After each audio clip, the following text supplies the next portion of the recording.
নমস্কার, বৈশাখীর হেসেলে সবাইকে স্বাগত। আজ রবিবার, ছুটির দিন।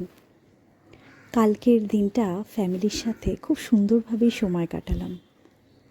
একে তো ছিল আমার বরের জন্মদিন, আর বাড়তি পাওনা কালকে ভারতের ক্রিকেট ম্যাচ জেতার আনন্দ।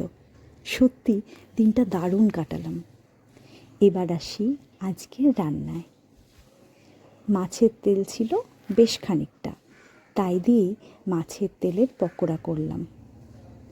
প্লেন মসুর ডাল করেছি। মাছের তেলের বড়ার সাথে ভালোই লাগে প্লেন ডাল।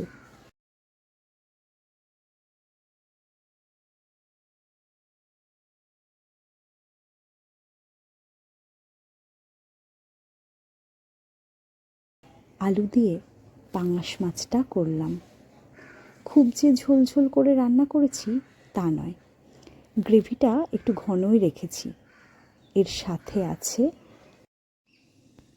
আমের টক মিষ্টি চাটনি, আর বাজার থেকে আজকে আমার প্রিয় ছানার পায়েস আনা হয়েছে। ডাল, ভাজা, মাছ, চাটনি, মিষ্টি, এই ছিল আজকের দুপুরের মেনু। কী কী রান্না করলে আজকে জানিও। আজ তো ছুটির দিন, ভাবছি একটা সিনেমা দেখব। হলে গিয়ে নয়, বাড়িতেই। এখন আমার ছুটির দিনগুলোতে বাড়িতে সময় কাটাতেই বেশি ভালো লাগে। একটা সময় ছিল বাইরে না ঘুরতে গেলে ভালো লাগতো না। সময়ের সাথে সাথে সব কিছু কেমন বদলে যায় না? যাই হোক, আজ তবে আসি।